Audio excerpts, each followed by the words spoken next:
Dad, thanks for packing my lunch today. His voice was bright, carefree, completely unaware of the storm brewing in me. I looked up from the sink. Buddy, I didn't pack you anything, I said. He frowned, holding up a sandwich wrapped in foil. My handwriting, my name, stared back at me from a label. I wiped my hands and took it from him, peeling back the foil. Inside was a plain ham sandwich. Folded underneath it was a note. My heart skipped. The paper was worn, creased from being gripped too tightly. Too long. You shouldn't have left her. The room seemed to shrink around me. My son jabbered on about a lunch swap at school, but the words faded into white noise. My throat went dry. My pulse thumped in my ears. Her handwriting.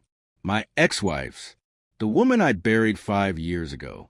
I tried to tell myself it was grief playing tricks. Maybe someone was playing a cruel joke. Maybe I had written it in my sleep, but no one else could have known those words. The exact words.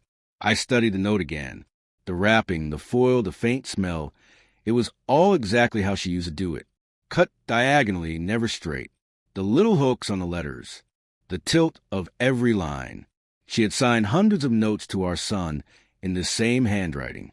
I wanted to believe it was coincidence. But deep down, I knew better. That night, I couldn't sleep. I replayed every argument, every silence, every moment before the crash that took her. Her voice, the way she avoided my eyes that final morning, the smile that never reached them. Over the next week, I wore my mask. Calm, present, the good father. Inside, I unraveled quietly, methodically. I checked the porch security camera. Someone had left a lunchbox early that morning. No face, just a pale, thin hand, the same one I remembered seeing countless times.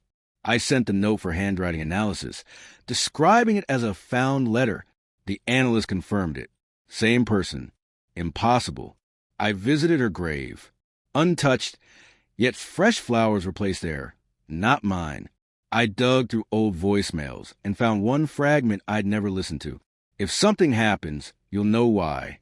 Now, when she's ready, she'll come for him. Don't stop her. My blood ran cold. She had said she, not I. DNA tests on the foil revealed someone female, related to her, but not her. A sister I never knew existed. A sister institutionalized for years. Released only last month, living just 20 minutes away. I went to her house. Small, quiet, curtains drawn. I didn't knock. I just watched through the window. She moved as if in slow motion, making sandwiches, wrapping them in foil, handwriting identical to my late wife's. When she saw me, she smiled like she'd been waiting her whole life. I promised her I'd take care of him, she said softly, hand on the knife, eyes locked on mine. I slid the note across the table. Her smile faltered. You left her, she whispered. So I came back for her son. I didn't shout, didn't reach for her.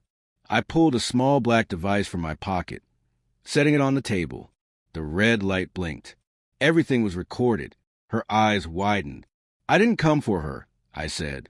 I came for you. Silence stretched like a heavy fog. Outside, sirens wailed. She trembled, realizing she had just confessed everything. Later that night, my son slept peacefully beside me. I stared at the foil still on the counter, fractured reflections of the kitchen light dancing across it. I thought of her, my wife, and the words she once whispered. Love is like handwriting. Once learned, it never leaves your hands. She was right. But sometimes it's the hand that keeps writing after death that teaches you how dangerous it is to trust a page. I folded the note neatly, tossed it in the trash, and turned off the light. For the first time in 5 years, I didn't look back.